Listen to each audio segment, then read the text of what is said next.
Jumpa kembali di Ngulik Alkitab. Saya, Pendeta Mestika Hulu, akan memandu bincang kita di Ngulik Alkitab ini. Kali ini kita akan mengulik Lukas pasal 1 ayat 26-38 dengan tema Nubuat Kelahiran Yesus.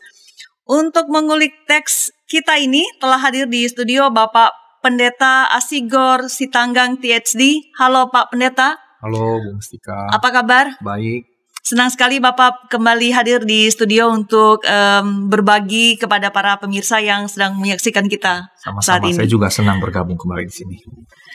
Baik, sahabat, Bapak Pendeta Asigor Sitanggang adalah dosen Sekolah Tinggi Filsafat Teologi Jakarta atau STFT Jakarta.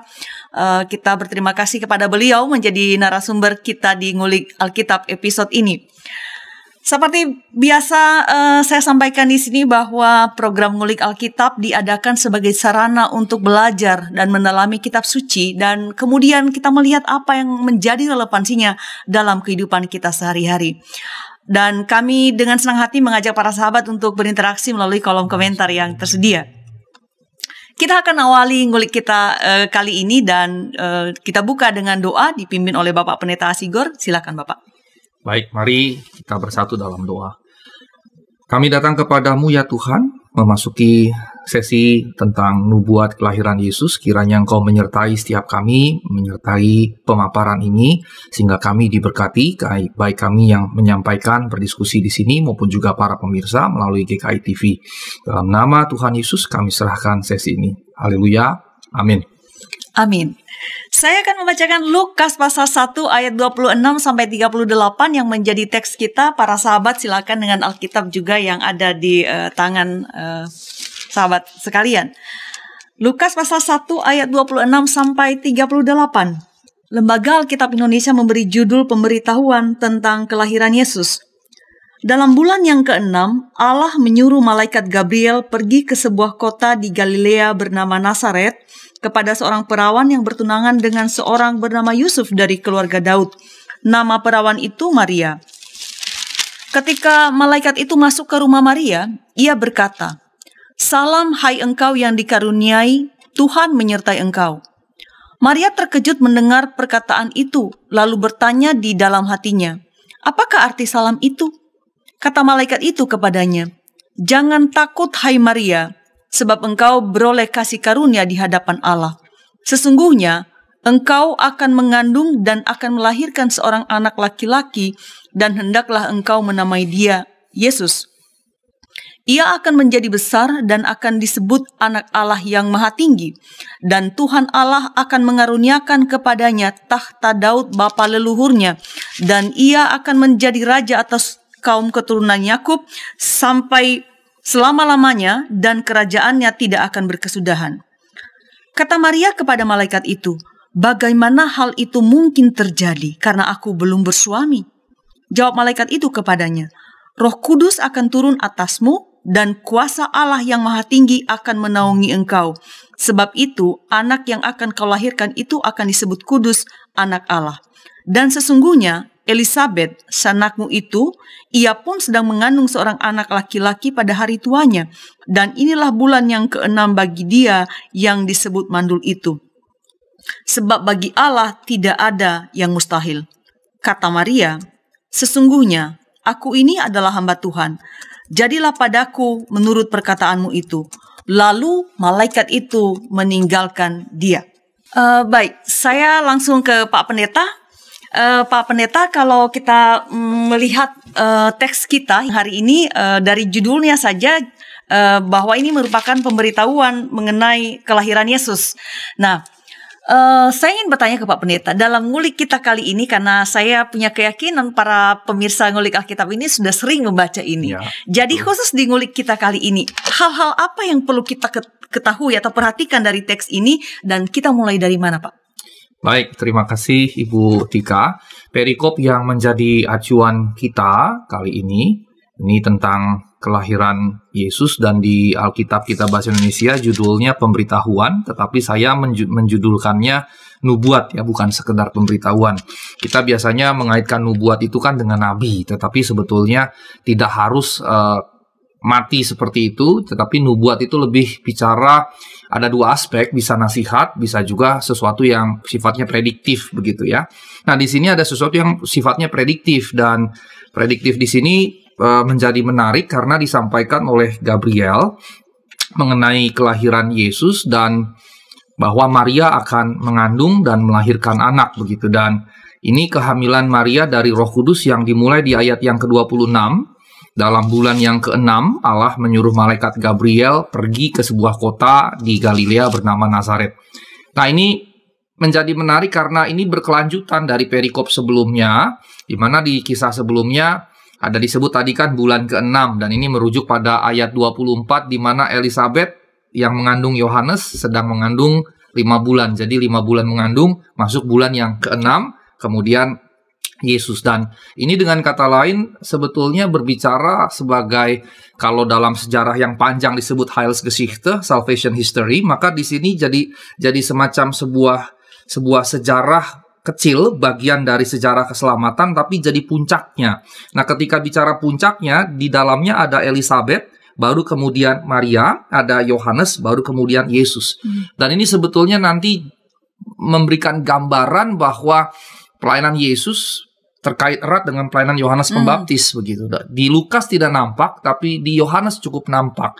Dan kita tahu juga di bagian-bagian lain di dalam keempat Injil, murid-murid Yesus seperti Petrus dan Andreas adalah murid Yohanes. Jadi nampak bahwa ini bukan sebuah kebetulan. Lukas hendak bercerita bahwa ini bagian dari rencana Allah begitu. Nah, di perikop kita sekarang, bagian atau penggalan kecil yang sebetulnya puncak dari rencana besar Allah itu atau sejarah keselamatan Allah itu adalah kelahiran Yesus, dan dia dimulai dengan nubuat, dengan perkataan malaikat. Nah, yang menarik di sini adalah bahwa yang menyebut dia malaikat adalah teksnya, artinya penginjil Lukas. Kalau secara tradisional kita kenal dia adalah Lukas. Dalam kajian modern banyak ahli yang meragukan itu bukan Lukas tapi murid Lukas begitu. Nah, entahkah dalam konsep konservatif, dalam berpikir konservatif itu Lukas, atau dalam berpikir yang lebih modern bahwa itu orang lain, murid Lukas. Either way, tekslah yang menyebut bahwa itu adalah malaikat, bukan Maria itu sendiri. Baik. Nah, Gabriel adalah nama Ibrani. Dia gabungan dari dua kata Geber dan El. Artinya Geber manusia, El itu bentuk singkat dari Eloh atau Elohim yang berarti manusia Allah. Nah, ketika saya mempersiapkan ini, saya melihat bahwa kalau nama Gabriel dihadirkan di sini, dan kalau kita melihat teks di sini, respons Maria sebetulnya bukan karena dia melihat malaikat dalam model angelic being-nya, begitu, bukan. Tetapi dalam konteks yang lain atau dalam aspek yang lain. Dengan menggunakan kata Gabriel, Geberel, sebetulnya maknanya dia manusia, gitu ya. Maka poin pentingnya bukan di angelic being-nya. Poin pentingnya bahwa dia diutus Allah kepada Maria untuk menyampaikan pesan Allah. Tapi Maria sendiri, kalau kita lihat teksnya, maka Maria tidak memberikan indikator bahwa yang dia lihat itu malaikat. Tetapi kalau kita lihat ayat yang ke-27, 28 di sini, kalau kita lihat di ayat 27, 28, dikatakan malaikat datang kepada seorang perawan dan seterusnya. Kemudian ayat 28, malaikat itu masuk ke rumah Maria dan berkata, "Salam hai engkau yang dikaruniai, Tuhan menyertai engkau." Maka teks ini sebetulnya mau menunjukkan sapaan malaikat, dan sapaan itu ayat 29 membuat Maria terkejut. Ini menjadi menarik. Lalu mengapa hanya dengan sapaan begitu? "Salam hai engkau yang dikaruniai, Tuhan menyertai engkau." Mengapa dengan ucapan yang so simple kok Maria terkejut begitu? Dan ini memikat sekali karena ternyata Gabriel ini sosok malaikat yang sering Tuhan suruh rupanya. Dia nggak muncul hanya di narasi ini. Di perjanjian lama dia cukup sering muncul. Dan salah satu yang dia muncul itu di Daniel 10 ayat 19. Dan waktu dia muncul kepada Daniel, maka ucapannya mirip dengan kepada Maria. Di Daniel 10 ayat 19, Dia berkata begini, hai engkau yang dikasihi, janganlah takut, sejahteralah engkau, jadilah kuat, ya jadilah kuat. Nah, kata hai engkau yang dikasihi. Kata hai engkau yang dikasihi. Kalau kepada Maria kan, hai engkau yang dikaruniai. Hai engkau yang dikaruniai. Kemudian ada juga jangan takut.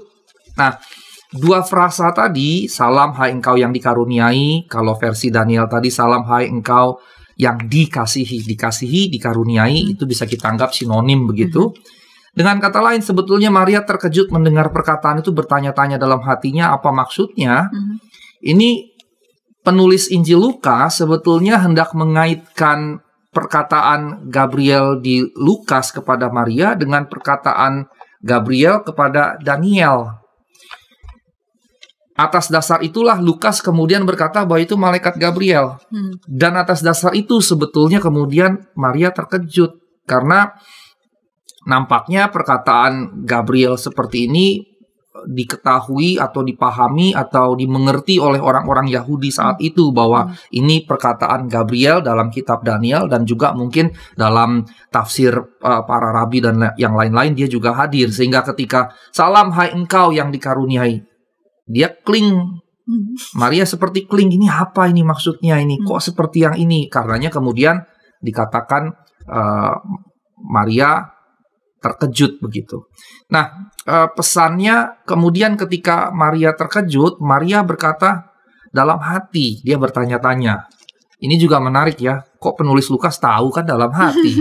Gitu ya. Ini menarik. Nah, ini sebetulnya nanti bisa kita bawa ke dalam proses bahwa Injil itu ditulis dalam proses yang panjang dan dalam proses editing. Ini kan bagian dari proses editing. Artinya ada tahap-tahap, tidak plek langsung jadi seperti itu.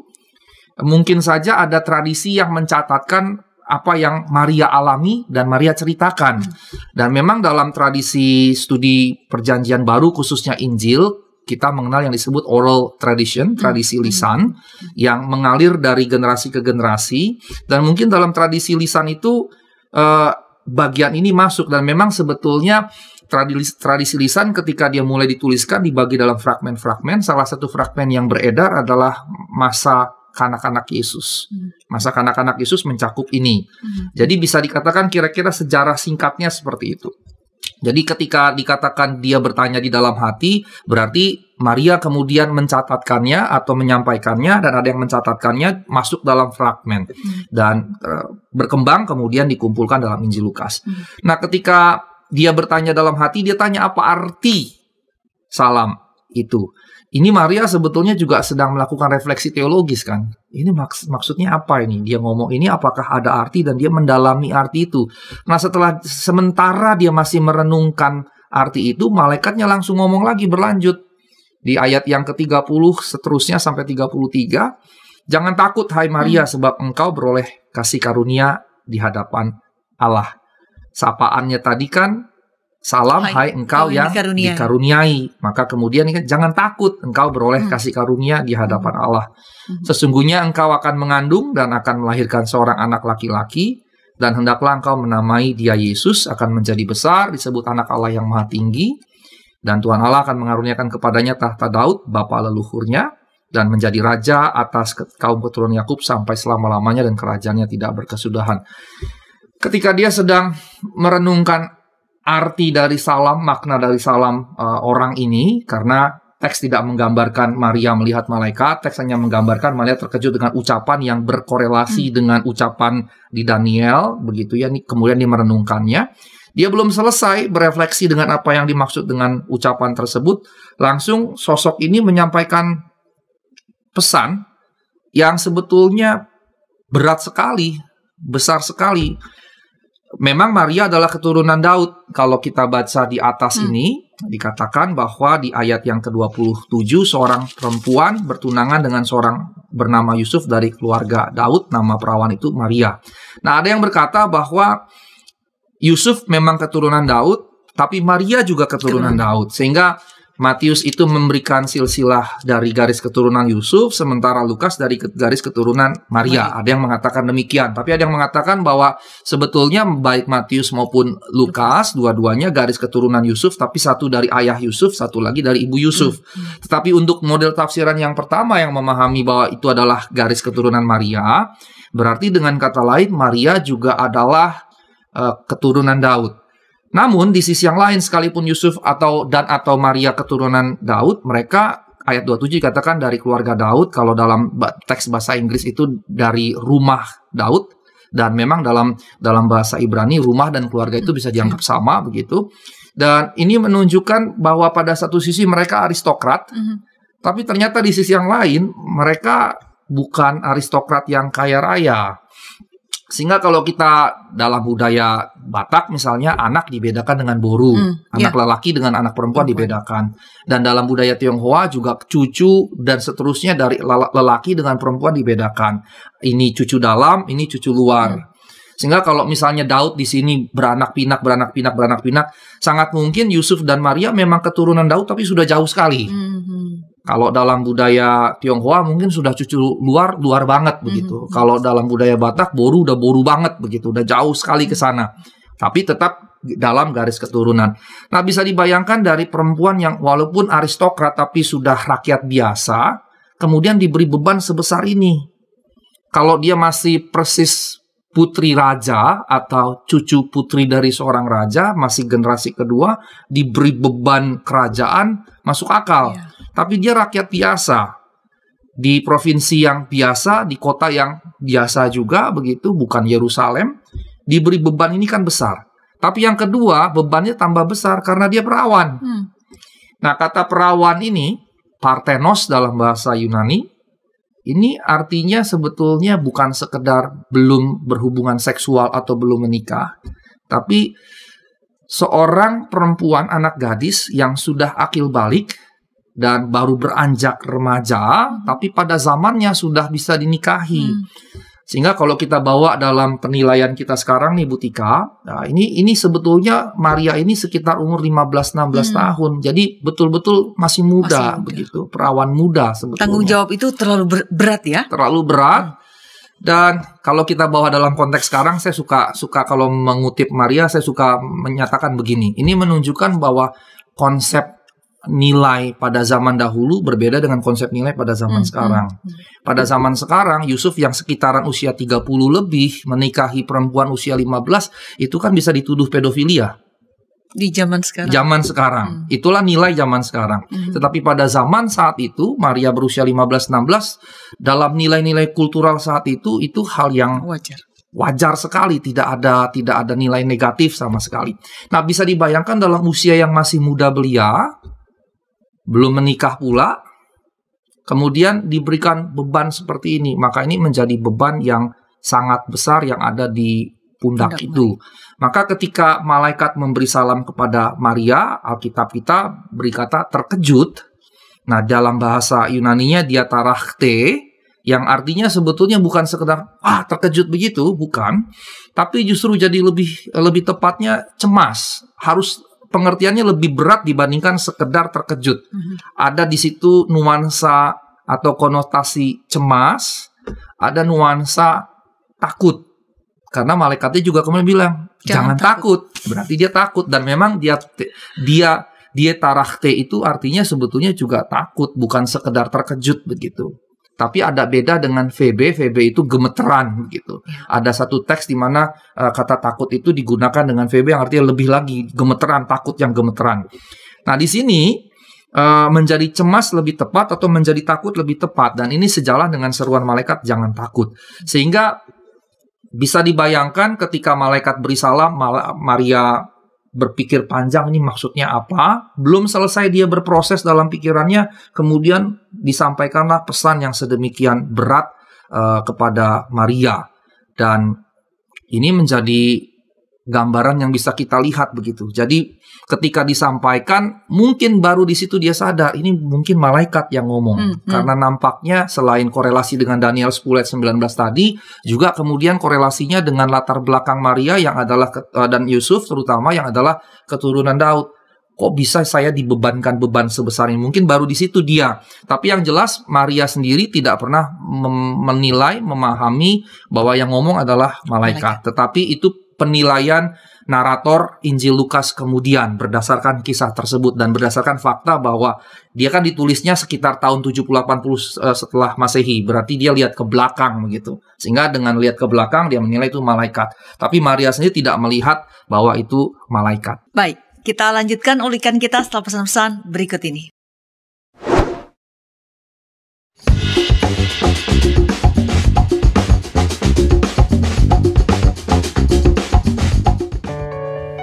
Sahabat, YKB GKI TV menayangkan program baru yaitu Balada, bedah lagu dan aransemen di channel Bedah Lagu. Program ini tayang secara premier 2 minggu sekali setiap hari Sabtu jam 8 malam. Jangan lupa like, subscribe, dan bagikan kepada sebanyak mungkin orang. Tuhan memberkati.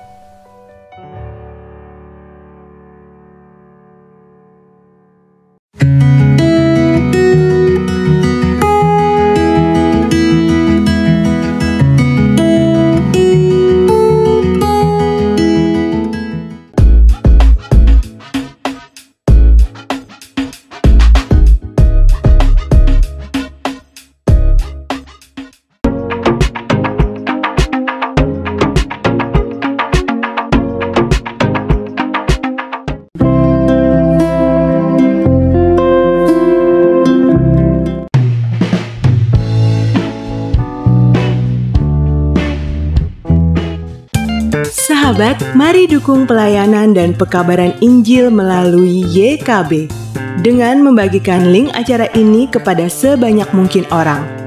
Dukungan juga dapat saudara lakukan dengan mentransfer dukungan finansial ke rekening BCA ke nomor 450 305 2990 450 305 2990 atas nama Yayasan Komunikasi Bersama.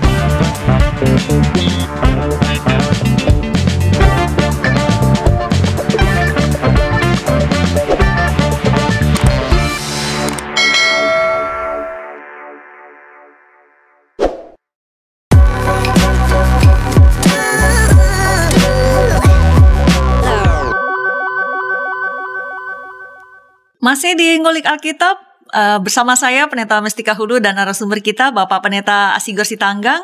Saat ini kita sedang mengulik Lukas pasal 1 ayat 26 sampai 38.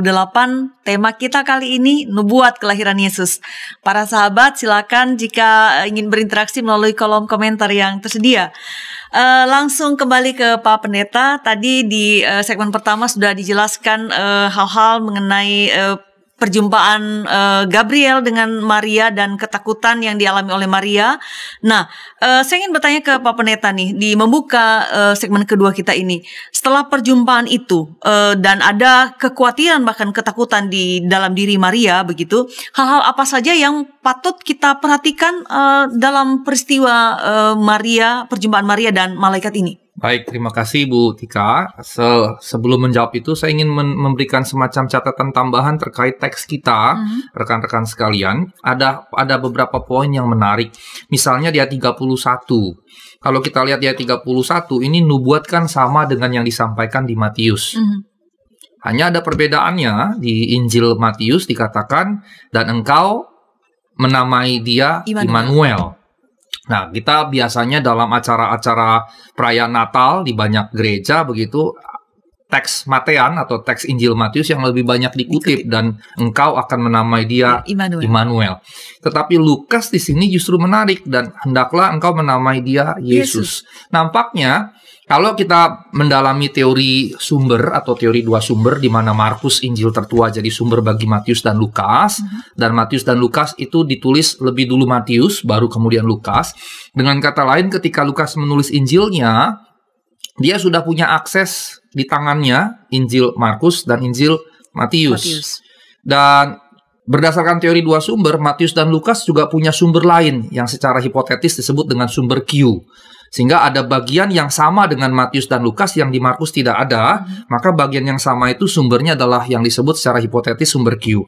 Nah, Lukas 1 ayat 31 dengan kata lain paralel dengan Matius.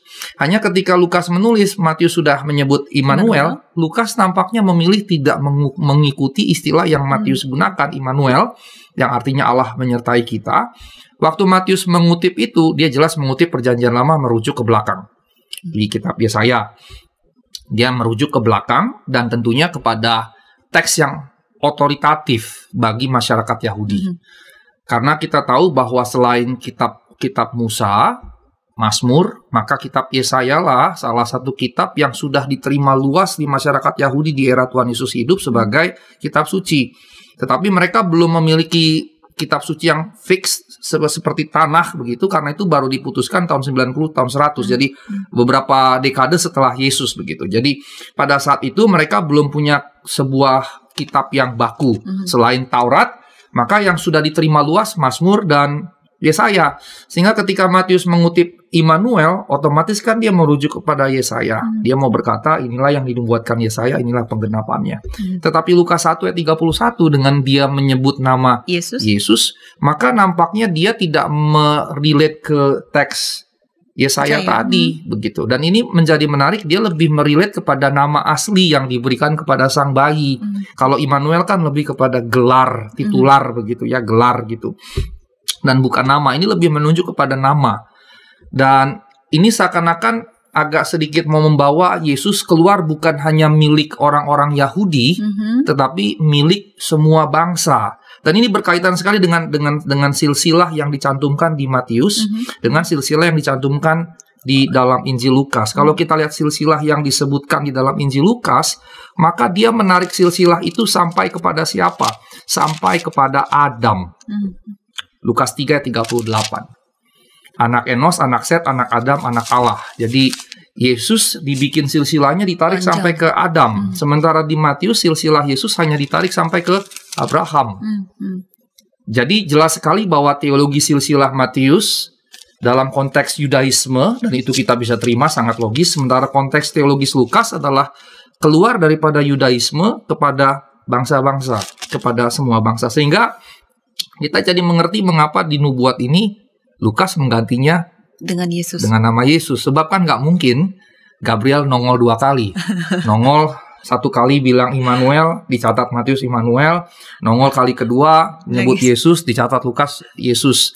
Sehingga dengan kata lain, perubahan nama dari Immanuel ke Yesus itu adalah theological engagement-nya penulis Lukas tadi, dengan pesan yang tadi saya sampaikan.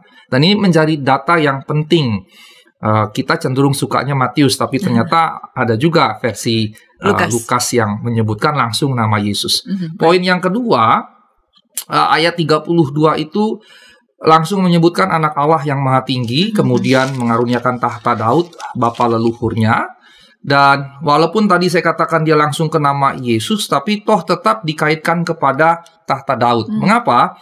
Karena dalam budaya Yahudi, teologi orang Yahudi, Mesias itu anak Daud, keturunan Daud, Ben David begitu. Jadi dia toh walaupun bawa kepada nama Yesus, bawa silsilah jadi bikin sampai Adam yang mewakili semua umat manusia, toh dia pada sisi yang lain juga mau menegaskan ini adalah Mesias yang dinubuatkan Perjanjian Lama, karena dia adalah anak Daud, keturunan Daud begitu. Ini 2 poin penting yang ada dalam teks kita yang perlu kita pelajari atau perlu kita ketahui. Nah, sekarang kita mendalami apa hal-hal yang kita bisa pelajari, perhatikan secara teologis namun juga praktis. Yang pertama, kegentaran perjumpaan dengan Sang Ilahi. Ini menjadi menarik. Perjumpaan dengan malaikat, dengan Sang Ilahi, dengan Allah, di sini digambarkan Maria menjadi terkejut. Walaupun terkejutnya bukan karena melihat angelic being yang luar biasa begitu ya. Kalau di Perjanjian Lama kan penuh dengan gambaran itu ya.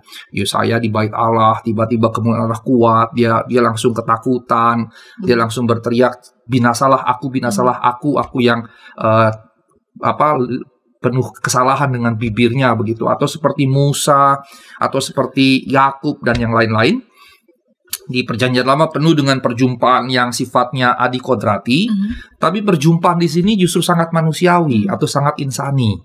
Namun toh sekalipun perjumpaan dengan Sang Ilahi wujudnya insani, tetap digambarkan ada kegentaran di situ. Maka kalau kita bicara secara lebih umum, perjumpaan dengan Sang Ilahi, dengan Allah seharusnya selayaknya menghasilkan kegentaran. Berhadapan dengan Sang Ilahi harusnya disertai dengan rasa hormat, dengan rasa takut, dengan rasa gentar. Ini sebetulnya kayak overlapping begitu. Istilah gentar, takut, dan hormat itu sebetulnya overlapping. Ketika dikatakan kita harus takut akan Tuhan, atau ketika mereka berhadapan dengan Tuhan mereka gentar, sebetulnya bukan seperti takut lihat setan atau seperti gentar melihat hantu begitu, tapi lebih kepada rasa hormat yang mendalam. Karenanya takut akan Allah yang dimaksud berarti hormat, taat kepada Allah. Dan kalau kita bicara taat kepada Allah, maka nilai yang hadir adalah kerendahan hati. Dan sejujurnya kita di negara yang modelnya seperti ini, dalam kehidupan modern seperti ini yang sangat hedonistik, yang sangat materialistik, orang berlomba-lomba mempertontonkan keluar biasaan dirinya begitu ya, apalagi dengan era kita isoman, YouTuber banyak memamerkan harta begitu, maka kita kehilangan nilai kerendahan hati. Yang sebetulnya juga menunjukkan kita hidup bagi diri kita sendiri. Kita hidup seakan-akan tidak ada Tuhan begitu. Nah, hormat taat kepada Allah digambarkan, ditampilkan dengan kerendahan hati tadi.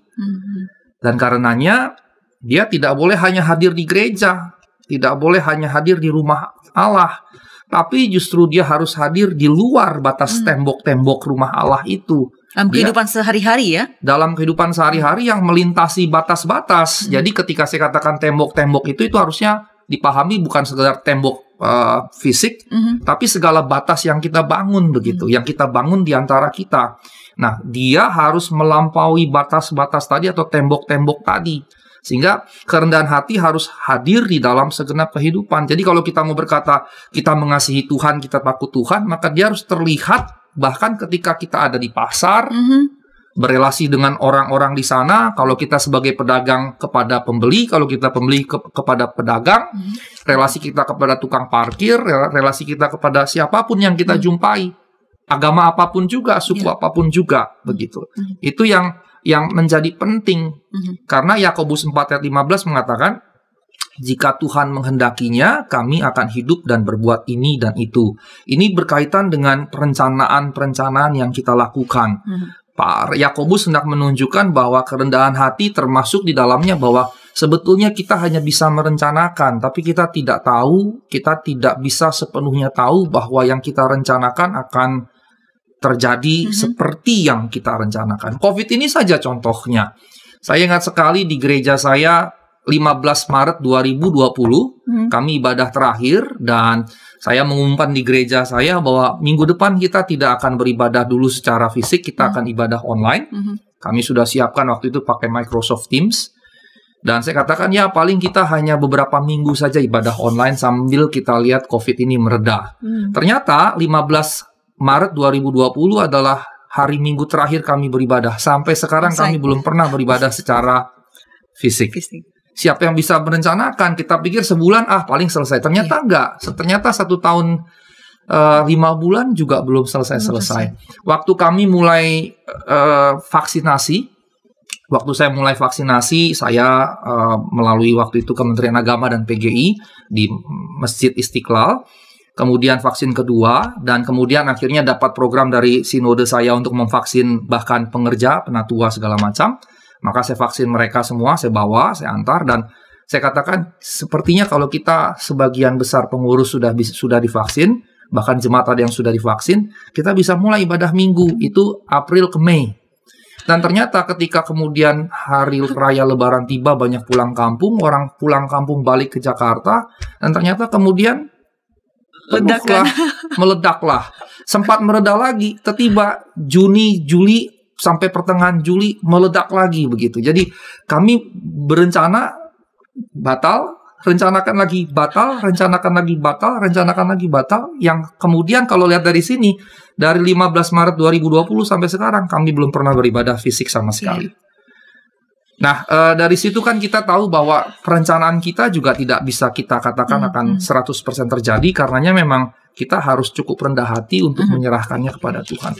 Banyak orang yang cukup sembrono yang menganggap semua yang dia punya, segala keberhasilannya hanya karena kerja keras dan kuat gagahnya. Ini yang mesti kita perhatikan. Kita melupakan fakta yang sesungguhnya, fakta spiritual bahwa Allah yang memberkati kita, Allah lah yang memberkati kita. Kita jadi tidak memiliki rasa takut, rasa hormat, apalagi taat kepada Allah. Ketika kita berhasil, kita merasa kuat gagah kita melupakan bahwa Allah yang memberkati kita. Allah yang memberikan berkat itu kepada kita. Sebab kalau Allah katakan tidak, siapa yang bisa berkata ya? Kan seperti itu. Oke, menyambung sedikit yang Pak Pendeta sampaikan barusan bahwa ada orang yang banyak atau sebagian lah ya, orang merasa bahwa dia berhasil karena dirinya sendiri. Saya relatekan dengan Maria dan Gabriel begitu penyembahannya gitu. Barangkali apakah itu terjadi karena kita tidak melihat Tuhan itu secara langsung, karena itu kita nggak takut gitu, kita tidak ingat dia begitu Pak Pendeta. Benar sekali, justru karena memang Allah itu tidak terlihat, Allah tidak terlihat, karenanya sebagian orang bahkan kalau kita tarik yang lebih jauh, dia jadi nonsens gitu. Nonsens, Allah itu nonsens. Kalau penguasa kan ketahuan nih wewenangnya, ini kan gimana? Betul sekali. Karenanya kemudian yang mesti kita kedepankan sebetulnya bukan Allah dalam pengertian sosok atau figur sih sebetulnya, tetapi lebih kepada nilai-nilai. Karena toh Alkitab ketika berbicara tentang Allah dikaitkan dengan kasih, kebaikan. Allah dikaitkan dengan keadilan, Allah dikaitkan dengan kebaikan, kebenaran. Allah dikaitkan dengan kerendahan hati, Allah dikaitkan dengan semua nilai yang baik. Sehingga ketika kita berbicara Allah, tidak mungkin kita tidak berbicara tentang nilai-nilai. Sehingga sebetulnya yang harus dikedepankan bukan hal-hal yang dalam tanda kutip ya, hal-hal yang imajiner tadi, karena Allah kan sebetulnya masuk wilayah imajinasi. Dia ada di pikiran kita, tapi dia tidak bisa kita lihat walaupun dia ada. Tapi yang menjadikannya ada sebetulnya adalah nilai-nilai itu. Sehingga mengapa kita mengajarkan takut kepada Allah, mengaitkannya dengan nilai? Karena memang Allah berkaitan dengan semua nilai itu. Karenanya misalnya di dalam Yakobus misalnya, dikatakan bahwa Allah adalah kasih, begitu. Dan apakah dia reversible? Yang sebagian berkata, ya itu bisa dibalik, kasih adalah Allah. Ada yang bilang tidak. Tapi intinya bahwa bicara Allah pasti bicara nilai, kasih, kebaikan, tetapi juga keadilan. Bahkan di Alkitab dikatakan Allah adalah adil. Maka kalau kita berkata kita mengasihi Allah atau takut kepada Allah, maka kita harus hidup dalam keadilan. Dan gereja karenanya ketika memberitakan Allah, gereja juga wajib memberitakan kasih, melakukan kasih, memberitakan keadilan, melakukan keadilan. Disitulah dia menghidupi dan menghadirkan Allah tadi. Lalu bagaimana orang bisa melihat Allah ketika kita melakukan itu? Dan ketika kita melakukan kasih, bukan hanya memberitakan ya, memberitakan dan melakukan kasih, ketika kita memberitakan dan melakukan keadilan, disitulah orang melihat Allah yang tidak kelihatan tadi. Nah karenanya kalau dalam relasi keluarga kita harus mengasihi orang tua, hormatilah ayahmu dan ibumu. Alkitab berkata bagaimana kita bisa menghormati yang tidak kelihatan, kalau yang kelihatan tidak kita bisa hormati. Maka sebetulnya yang tidak kelihatan selalu dikorelasikan dengan yang kelihatan. Begitu. Baik, kita lanjutkan ulikan kita setelah pesan-pesan berikut ini. Halo sahabat YKB, kami mengucapkan terima kasih Anda sudah menjadi mitra pekabaran Injil di channel YKB GKI TV. Untuk mempermudah Anda berlangganan dan menyaksikan program Ngulik Alkitab, maka pada bulan Oktober 2021 ini kami akan membuat channel Bible Study. Channel ini nantinya khusus diisi program pengajaran dan pendalaman Alkitab. Channel Bible Study bisa Anda cari pada kolom channel YKB GKI TV. Diingat ya sahabat, per Oktober 2021, Ngulik Alkitab tayang setiap Selasa pukul 8 malam di channel Bible Study. So, jangan lupa subscribe dan tekan tanda lonceng untuk mendapatkan informasi terbaru seputar program Ngulik Alkitab di channel Bible Study.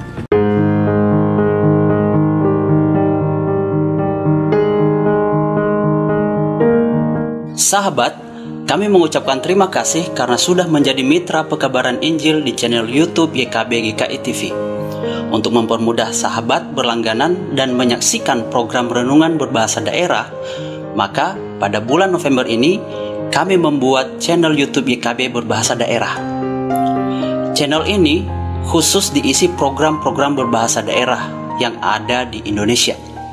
Diingat ya sahabat, mulai bulan ini program seperti Basa-basa Dede bahasa Nias, Palamboroha bahasa Toba, Pepalem Pusuh bahasa Karo, Pamalas Uhur bahasa Simalungun, Pepalem Ate bahasa Pakpak Dairi, Pani Ismanah bahasa Sunda, Pangayeming Manah bahasa Jawa, Panadoh Ati bahasa Dayak Ahe, Penyadingan Atei bahasa Dayak Ngaju, Piranai Atei bahasa Dayak Maanyan, Umpama Tanak Pena bahasa Toraja, Papan Sungai Naunga bahasa Talaut, Pakateno Unau bahasa Siau, Mari Kasagar Hati bahasa Kupang, Pamaringu Eti bahasa Sumba, Mapalolinekaf bahasa Timur, dan bahasa daerah lainnya akan tayang di channel YouTube YKB berbahasa daerah.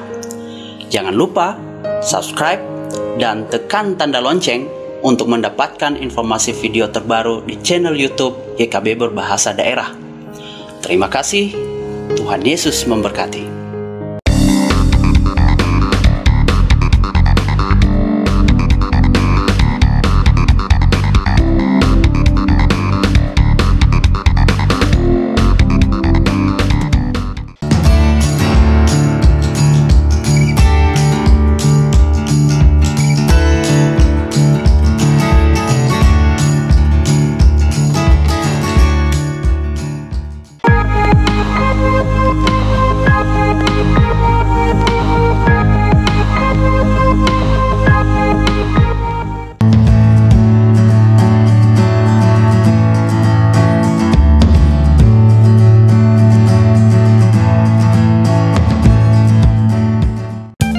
Sahabat, mari dukung pelayanan dan pekabaran Injil melalui YKB dengan membagikan link acara ini kepada sebanyak mungkin orang. Dukungan juga dapat saudara lakukan dengan mentransfer dukungan finansial ke rekening BCA ke nomor 450 305 2990 450 305 2990 atas nama Yayasan Komunikasi Bersama.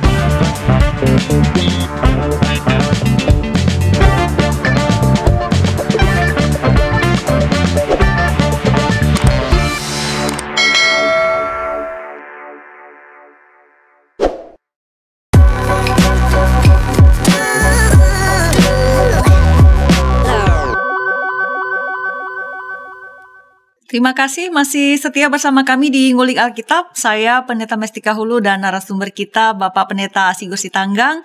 Kita sedang mengulik Lukas pasal 1 ayat 26 sampai 38 dengan tema Nubuat Kelahiran Yesus. Kita sudah berada di segmen terakhir, karena itu kita manfaatkan kesempatan baik ini untuk meminta ulikan dari Pak Pendeta. Nah, tadi di segmen kedua Bapak sudah menjelaskan bahwa dalam perjumpaan dengan yang ilahi, salah satu hal yang perlu ada adalah kita memiliki kegentaran, artian hormat kepada yang ilahi itu. Nah, selain itu apalagi yang harus kita sikap atau pemahaman seperti apa yang harus ada pada kita ketika kita berjumpa dengan yang ilahi, Pak Pendeta? Baik, terima kasih Bu Tika. Kita masuk pada pokok yang kedua, apa yang kita bisa pelajari dari narasi ini. Yang kedua adalah bahwa anugerah Allah tidak sama dengan kemudahan hidup. Kita berpikir kan biasanya kalau kita diberkati Allah, maka indikatornya atau yang kita dapatkan kemudahan hidup. Anugerah atau kasih karunia Allah tidak serta-merta berarti berbagai macam kemudahan hidup datang pada kita. Berkat Tuhan tidak serta-merta kita pahami sebagai berkat jasmani berlimpah ruah dengan berbagai macam fasilitas dunia. Banyak orang menyukai moto ini, muda foya-foya, tua kaya raya, mati masuk surga. Banyak ya. Enak sekali kan? Betul. Atau ada orang juga yang menyukai moto ini, saya tidak apa-apa untuk punya hidup yang pas-pasan.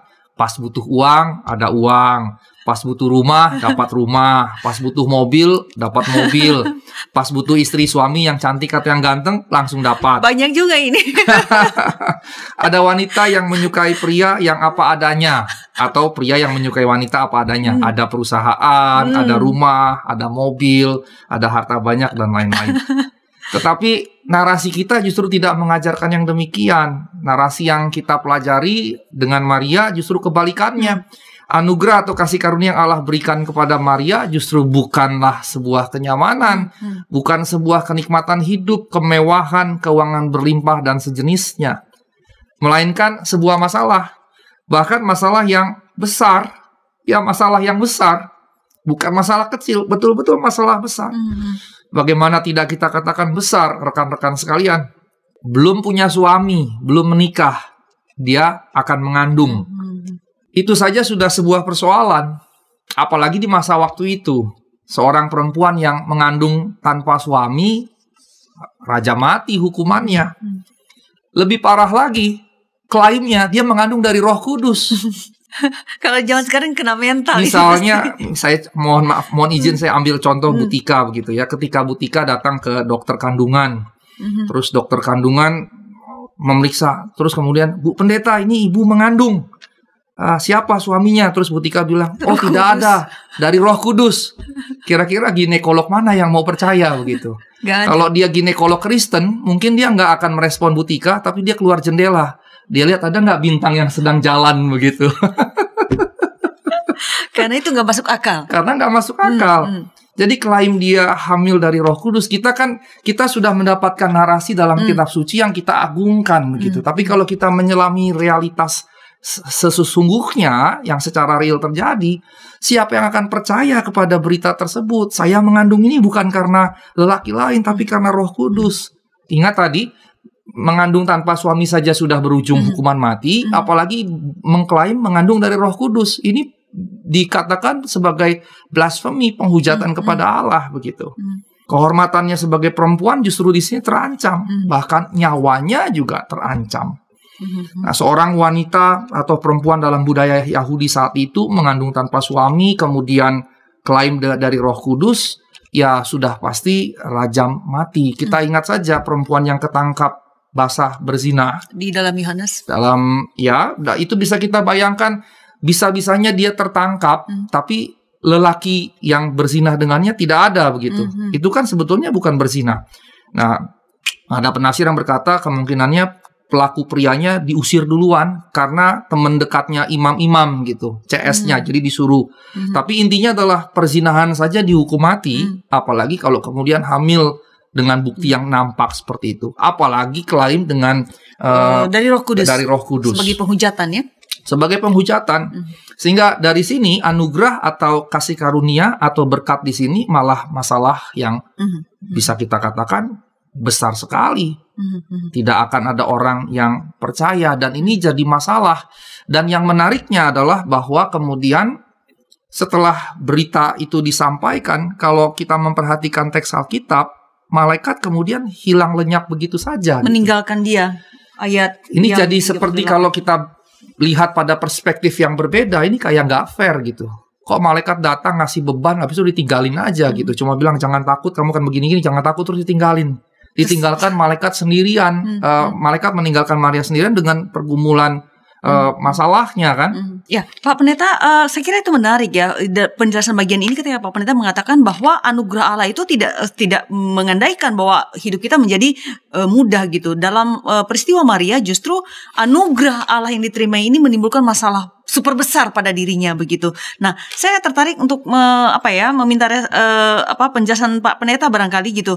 Nah, kalau demikian, bagaimana kita, karena nanti di Maria menunjukkan pada kita bahwa walaupun ini berat, tapi dia tetap taat. Nah, bagaimana kita juga, walaupun anugerah yang kita terima itu seperti COVID ini ya, anugerah yang tidak disangka-sangka dan banyak sekali pengorbanan yang misalnya kita lakukan begitu, atau beban yang kita tanggung, bagaimana bisa kita tetap bersuka cita menerima anugerah yang sebetulnya pada satu sisi itu justru masalah besar buat kita. Baik, terima kasih Ibu Tika. Kalau kita bawa ke konteks kita sekarang, COVID sekarang, ini menarik. Ketika kita sakit, Saya sekeluarga 8 orang terinfeksi dan sempat positif begitu ya. Saya sekeluarga 4 orang, istri dengan 2 anak, kemudian mama, kakak, ponakan, dan ART-nya. Jadi total kami 8 orang positif. Dan menjadi pergumulan adalah begini, kalau kita sakit, apa yang kita doakan?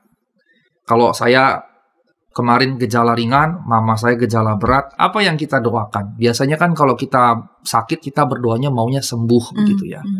Nah, kalau kita sakit, kita sembuh, maka kita katakan Tuhan menjawab doa kita. Persoalannya adalah begini, kalau kita sakit, kita berdoa sembuh, ternyata kita meninggal, lalu apakah itu bukan jawaban Tuhan? Nah, kalau kita gali lebih jauh lagi, kalau kita sakit, sebetulnya jawaban kan hanya 2. Yang pertama, sembuh. Yang kedua, meninggal, kan begitu.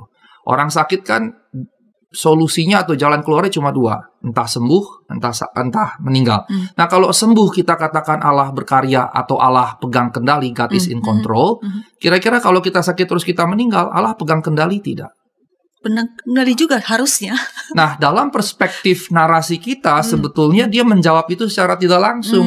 Narasi kita hendak menunjukkan bahwa baik atau buruk situasi kita itu tidak menjadi penentu Allah pegang kendali atau tidak.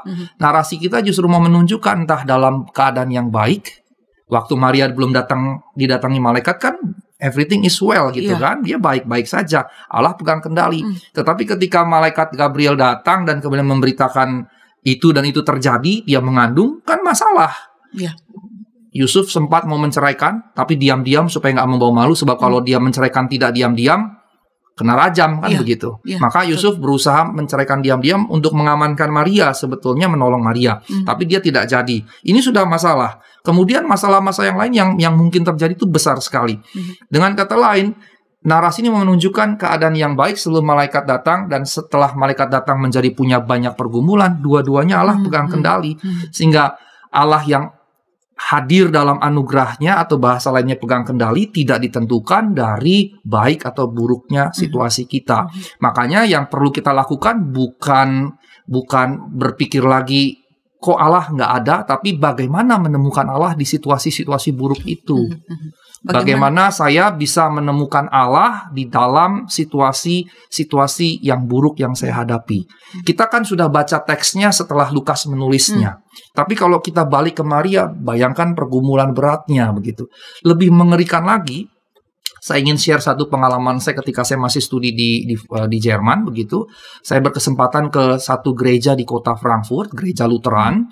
Dan saya ini suka museum. Jadi kalau saya lihat bangunan tua, itu saya bisa berjam-jam hanya melihat arsitektur dan mencoba menyelami makna dari arsitektur itu, dari desain-desain yang ada.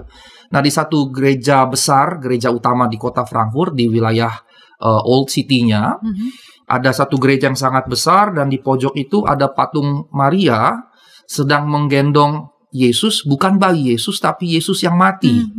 Jadi setelah Yesus disalib, diturunkan dari salib, dan dia sudah mati, patung itu Maria, Bunda Maria memegang Yesus dalam keadaan tubuhnya yang sudah mati. Dan saya ada sekitar mungkin lebih dari setengah jam menghayati patung itu, dan mencoba menghayati perasaan Maria saat itu, dan ketika saya menyelami, meneteslah air mata saya. Ya, pada sisi yang lain saya memang melo gitu, mudah menangis begitu. Yang saya bayangkan, yang saya renungkan membuat saya menangis adalah begini. Saya jadi flashback semua kisah itu, termasuk perjumpaan ini yang kita jadikan materi kita hari ini. Saya membayangkan rasanya Maria ketika di pangkuannya mayat Yesus tergeletak, sebagai seorang ibu yang mengandung dia 9 bulan lebih, merawat dia dari kecil, terus sebelumnya karena ada nubuat dari Gabriel, perkataan begini. Saya membayangkan mungkin saja ketika memeluk itu ada rasa di dalam hati Maria begini. Tuhan, Engkau janjikan dulu aku punya anak jadi raja. Kok ini malah mati sekarang? Dan saya teringat kepada seorang ibu yang dijanjikan anak oleh Elisa atau oleh Elia, dan kemudian Elia kemudian diberi makan oleh ibu itu, tapi kemudiannya anak itu mati. Dan ibu itu bilang, engkau begini datang cuma untuk membawa anakku mati. Elisa juga punya kejadian seperti itu, seorang ibu dikatakan engkau tahun depan akan punya anak, dan betul punya anak, tapi nggak lama kemudian anak itu mati. Dan ibu itu bilang, engkau memberikan aku anak hanya untuk mencabut nyawaku. Dan saya merenungkan itu semua ketika saya melihat patung itu dan saya lihat bagaimana Bunda Maria memeluk anaknya Yesus yang sudah jadi mayat dan berpikir, Tuhan, Engkau berikan anak jadi raja lewat malaikat Gabriel, sekarang mati. Untuk apa Engkau berikan itu bagiku? Jadi nampaknya pergumulan yang kita sudah bahas tadi nggak cuma di kejadian momen di mana Maria mau mengandung, melahirkan, tapi juga di hari seterusnya sampai di hari kematian juga pergumulan itu ada. Karenanya kita mesti menyampaikan bahwa ketika kita ada dalam segala persoalan berat dalam kehidupan di tengah COVID ini, ekonomi juga jadi berat begitu, maka kita hanya bisa berkata, kita harus belajar menemukan Tuhan di dalam kesulitan demi kesulitan yang kita hadapi. Kita harus belajar menemukan Tuhan dalam segala kesulitan hidup yang kita alami sehari-hari. Baik, kita lanjutkan. Pak Pendeta sudah menjelaskan tadi dalam perjumpaan yang ilahi, sudah dua hal kita lihat bahwa kita mesti memiliki rasa gentar dan hormat kepada Tuhan, dalam artian hormat kepada Tuhan, kemudian juga menyadari bahwa anugerah Allah tidak berarti kemudahan hidup. Apa selanjutnya yang bisa kita lihat juga dari teks kita kali ini, Pak? Baik, terima kasih Bu Tika. Jadi kalau tadi kita katakan bahwa anugerah Allah tidak serta-merta kemudahan hidup, berkat Tuhan bukanlah sebuah kemudahan hidup, maka yang perlu kita camkan sebagai orang-orang percaya adalah bahwa Tuhanlah berkat yang terbesar. Jika dikatakan bahwa Tuhan memberikan berkat kepada kita, berkat terbesar yang Allah berikan adalah ketika Ia mengirimkan anaknya. Sebagaimana ayat 32 tadi katakan, bahwa yang dikandung Maria adalah, yang akan dikandung Maria adalah anak Allah yang maha tinggi. Nah, berkatnya adalah kehadirannya dalam kehidupan kita, dalam anaknya. Berkatnya adalah penyertaannya atas kita yang karenanya kita menyebut Dia Immanuel, Allah yang menyertai kita. Nah, ini menjadi hal yang penting sebetulnya. Ketika saya berkata bahwa berkat terbesar adalah Kristus, ini dalam korelasi banyak aspek. Salah satu yang saya ingin tekankan termasuk di dalamnya bahwa Dia hadir untuk memerdekakan kita dari segala belenggu dan termasuk belenggu dosa. Dan kita melihat bahwa dalam keempat Injil dan juga seluruh perjanjian baru, segala persoalan dalam kehidupan yang kita hadapi, core-nya adalah dosa. Misalnya, saya melihat salah seorang teman saya di medsosnya memposting bahwa human trafficking is sin. Kita bisa katakan amin to that, bahwa human trafficking is a sin gitu, dan penyebab orang mau menjual sesamanya kan berarti dosa gitu. Maka ketika kita berkata Kristus berkat yang terbesar, maka semua itu seharusnya kemudian kita singkirkan dan kita juga melawan hal-hal yang seperti itu begitu. Bukan hanya dosa dalam pengertian dosa dalam diri kita yang sifatnya individual, tapi dosa yang membuat kemudian timbulnya ketidakadilan sosial, kejahatan-kejahatan sosial dan seterusnya. Sehingga kalau kita katakan Dia berkat yang terbesar, maka Dia betul-betul harus hadir dalam kehidupan kita, bukan hanya secara individual, tapi juga keluar sampai kepada aspek-aspek sosial. Nah, dikatakan Dia beserta kita, Immanuel, tapi Dia juga tidak hanya beserta kita, tapi ada di dalam kita. Sehingga kita tidak perlu menjadi takut terhadap apapun. Paulus katakan ketika engkau percaya, Roh Kudus dimeteraikan dalam hati. Dan karenanya kita nggak perlu takut.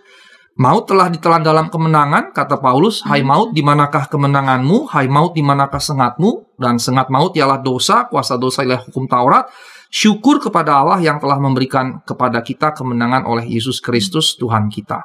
Maka ketika dikatakan Ia ada di dalam kita, maka kita tidak perlu takut, bahkan takut terhadap kematian. Dan di tengah wabah COVID ini, rekan-rekan sekalian, medsos saya timeline-nya tiap hari itu bisa lebih dari 5, bahkan kadang bisa 10 orang si ini meninggal begitu. Jadi kita seperti dipertontonkan bahwa hidup kita begitu fragile gitu. Anytime orang-orang bisa berpulang, kita juga bisa berpulang. Tetapi firman Allah mau menegaskan kita tidak perlu takut karena Ia ada bersama dengan kita, dan itu berkat Kristus bagi kita sekalian begitu. Nah, kalau kita ingin diberkati secara material, tadi bahwa anugerah Allah bukan berarti kemudahan hidup, berkat jasmani dan seterusnya. Ini prinsip Kristiani yang mesti kita tekankan. Kita harus bekerja kalau kita ingin diberkati. Barang siapa ingin makan, dia harus bekerja. Jika ingin makan enak, dia harus kerja keras. Maka prinsip Kristiani ini seperti ini. Kerja keras, kerja cerdas, kerja bernas. Bernas itu maksudnya berbulir-bulir seperti gandum yang dinikmati banyak orang jadi berkat. Ini 3 prinsip sebetulnya yang harus kita pegang. Kerja keras, kerja cerdas, kerja bernas. Ini yang menjadi prinsip. Sehingga anugerah Allah tidak boleh disalahartikan sebagai berkat ekonomi segala macam. Prinsipnya sama seperti orang-orang di luar gereja, di luar orang percaya. Kalau kita ingin diberkati, maka kita harus bekerja sekeras-kerasnya.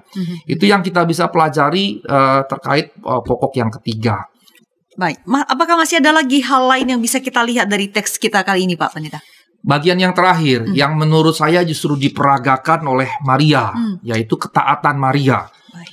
Maria katakan, jadilah padaku hamba Tuhan, jadilah padaku menurut perkataanmu itu.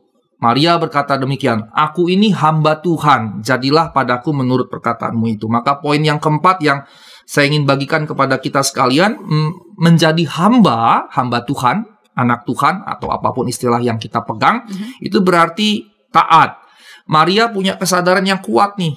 Ini yang menarik sebetulnya, dan itu sebabnya walaupun kita Protestan tidak memahami Maria dalam keagungan seperti sahabat-sahabat saudara-saudara kita di Katolik, tapi Maria memperagakan sesuatu yang sangat agung, yang sangat mulia, yang mesti kita teladani. Dan kita jadi mengerti mengapa misalnya dia diagungkan sedemikian di Katolik Roma, atau jadi Theotokos, Mother of God begitu.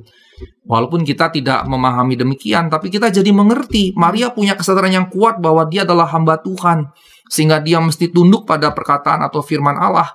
Dan saya meyakini Maria tidak betul-betul paham sebetulnya. Dalam perspektif saya, dalam tafsir saya, Maria tidak betul-betul paham bahwa yang dia kandung adalah Mesias, anak Allah yang hidup, atau Allah yang berinkarnasi. Dalam pemahaman saya, tetapi itu kemudian terlaksana karena ketaatannya kepada perkataan, kepada firman Allah, kepada rencana Allah. Dia bersedia, dia rela hati untuk menjalankan titah Tuhan. Dan ternyata ketika dia taat, kebersediaan dia untuk taat justru membuatnya dilibatkan Allah dalam rencana keselamatan Allah, rencana besar Allah untuk menyelamatkan dunia. Belum tentu juga ada orang yang bersedia seperti Maria kan di tengah ancaman yang mengerikan begitu. Belum lagi kalau kita lihat sejarah hidupnya Yusuf yang mati muda, karena setelahnya hanya disebut Maria dengan anak-anaknya, Maria dengan Yesus, dan dia harus jadi single mother begitu. Dan sebetulnya Maria juga jadi modern icon of woman gitu, icon of modern woman. Dia jadi ikon perempuan modern karena dia single mother.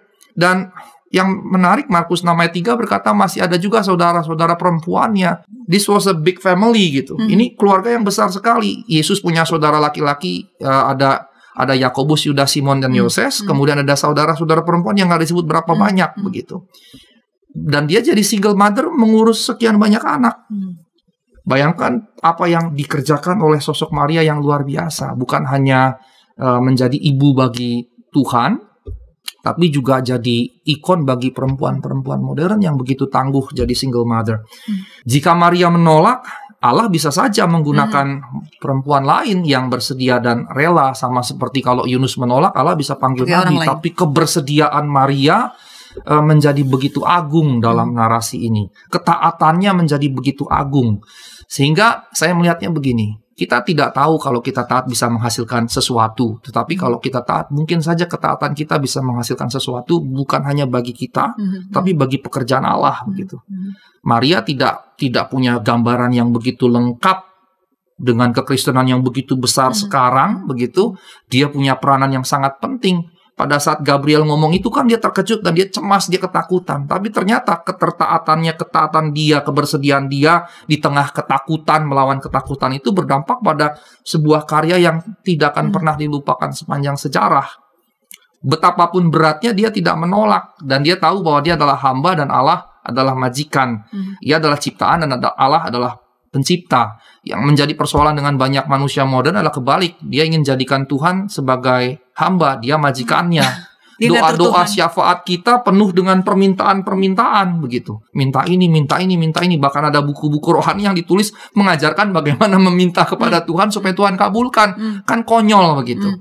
Kita jadikan Tuhan kayak pelayan restoran dengan daftar menu. Tuhan, saya butuh ini, terus Tuhan kita kasih daftar menu kita.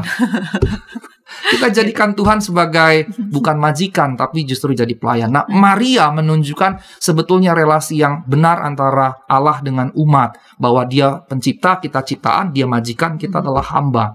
Nah, ketaatannya membuahkan karya yang sangat luar biasa. Luar biasa sekali. Bukan hanya ambil bagian dalam rencana keselamatan Allah. Sejujurnya ya, kita cemburu loh. Kok Maria yang dipakai, kok Asigor enggak gitu. Kok Ibu Mestika enggak gitu. Kok Maria yang dipakai. Tapi itulah luar biasanya. Dia mengambil bagian dalam rencana keselamatan Allah, melahirkan Sang Juru Selamat. Kita mungkin hanya untuk hal-hal perkara kecil. Tapi kalaupun untuk hal perkara kecil Tuhan percayakan, maka kita harus belajar untuk taat seperti Maria taat. Satu-satunya sepanjang sejarah manusia dari dahulu sampai selama-lamanya. Nggak akan ada the second Mary. Hanya ada satu Maria ini, dan ketaatannya luar biasa sekali, jadi teladan bagi kita sekalian. Wow, jadi mau bilang merinding ya, tapi bukan lebay. Artinya apa ya, yang ditunjukkan Maria ini ketika tadi Pak Pendeta mengatakan bahwa dia menjadi ikon bagi perempuan modern, dan sambil menyimak Pak Pendeta saya melihat diri saya gitu, bahwa dia diberi tanggung jawab begitu luar biasa dengan konsekuensi yang luar biasa. Tadi Pak Pendeta mengatakan kita Mestika tidak digunakan untuk itu. Saya langsung dalam diri saya belum tentu juga saya sanggup berkata seperti itu. Oke.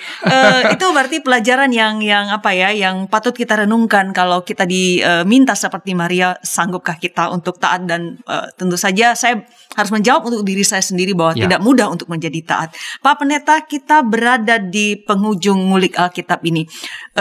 Apa yang bisa kita lihat dari Maria ini atau dalam peristiwa ini yang menjadi pembelajaran bagi kita yang hidup di abad 21 ini untuk kita lakukan juga? Tentu saja tadi kita belajar satu hal dari Maria, bahwa ketaatannya itu apa juga yang menjadi penguat bagi kita untuk hidup taat, untuk bisa juga belajar walaupun jatuh bangun seperti Maria ini. Baik, terima kasih. Saya bisa katakan bahwa saya sendiri secara jujur tidak akan mungkin bisa seperti Maria, jauh sekali. Maria memberikan gambaran sosok yang luar biasa, tapi satu yang saya lihat adalah bahwa dia firm sekali dengan sikapnya. Dia berarti seorang sosok yang berintegritas. Maka sekalipun kita jatuh bangun, integritas kita tidak boleh lenyap. Integritas kita sebagai orang percaya tidak boleh lenyap ketika kita jatuh bangun. Ketika kita misalnya secara ekonomi dengan COVID ini kita ambruk, tapi integritas kita tidak boleh lenyap. Integritas itu yang membuat kita kemudian kuat begitu. Dan Maria nampaknya sangat berintegritas. Dia lalui semua perjalanan itu, bahkan sampai di penghujung ketika Kristus mati pun dia tetap jalani begitu. Dan baru kapan dia melihatnya? Ketika Kristus bangkit. Ketika Kristus naik, ketika Roh Kudus dicurahkan, dan Roh Kudus dicurahkan, Maria bersama dengan saudara-saudara perempuan Yesus ada di antara 120 orang yang berkumpul, dan kemudian Roh Kudus dicurahkan. Sehingga dengan kata lain, bayangkan saja berapa puluh tahun dia bergumul untuk melihat apa yang dinubuatkan Gabriel terwujud begitu. Sehingga dari situ terlihat bahwa dia sungguh sangat berintegritas. Itu yang saya dapatkan. Karenanya, walaupun ya kita tidak sehebat seluar biasa Maria. Menurut saya jauh sekali. Kalau saya bayangkan Maria sosok yang luar biasa, karenanya saya sangat bisa menerima secara teologis di tengah penderitaan yang dia hadapi begitu ya. Maka saya lihat dia begitu agung. Kita tidak sehebat seluar biasa Maria, tetapi kepada kita juga karenanya diharapkan kebersediaan untuk menaati firman Tuhan betapapun sulitnya dengan berintegritas tadi. Kira-kira demikian. Baik, sungguh sebuah topik yang sangat menarik ketika kita mengulik mengenai nubuat kelahiran Yesus ini. Namun bagaimanapun juga kita harus mengakhiri ngulik ini. Jadi terima kasih banyak kepada Pak Pendeta Asigor yang sudah menguraikan, menjelaskan, mengulik teks ini bagi kita dan mengingatkan kita kembali hal-hal apa yang perlu kita pelajari dari Maria. Dan dalam ketakjuban itu kita diingatkan juga bahwa mari kita belajar untuk taat. Kalaupun kita jatuh bangun, jangan sampai kita kehilangan integritas. Sekali lagi terima kasih Pak Pendeta untuk kesediaan Bapak menjadi narasumber di Ngulik kali ini. Sahabat, terima kasih telah menyaksikan Ngulik Alkitab dan kami mengapresiasi setiap dukungan yang Anda berikan, baik itu memberikan like atau membagikan link Ngulik Alkitab ini kepada orang lain atau di media sosial Anda, dan juga jangan lupa untuk melakukan subscribe supaya mendapatkan konten-konten terbaru dari YKB GKI TV. Tuntas sudah jumpa kita kali ini, sampai jumpa di episode yang akan datang. Kita akhiri ngulik kita dengan doa oleh Bapak Pendeta Asigor. Silakan Bapak. Baik, mari rekan-rekan kita bersatu dalam doa. Terima kasih Tuhan untuk hari ini kami belajar dari sosok Bunda Maria yang begitu luar biasa. Kami jauh daripada beliau, tetapi kiranya kami juga boleh belajar dari beliau ketaatan dengan penuh integritas, apapun, seberapapun sulitnya keadaan kami. Karena kami percaya Engkau menyertai kami, bahkan ada di antara dan di dalam kami. Terima kasih Tuhan, Engkau memberkati setiap pemirsa, berkati juga Ibu Pendeta Mestika yang memandu kami dengan penuh kesabaran, dengan penuh ketekunan dan kesetiaan. Berkati GKI TV, berkati juga GKI secara keseluruhan. Demi nama Tuhan Yesus Kristus, kami berdoa dan mengucap syukur. Amin. Amin. Sahabat, mari dukung pelayanan dan pekabaran Injil melalui YKB dengan membagikan link acara ini kepada sebanyak mungkin orang. Dukungan juga dapat saudara lakukan dengan mentransfer dukungan finansial ke rekening BCA ke nomor 450 305 2990 450 305 2990 atas nama Yayasan Komunikasi Bersama.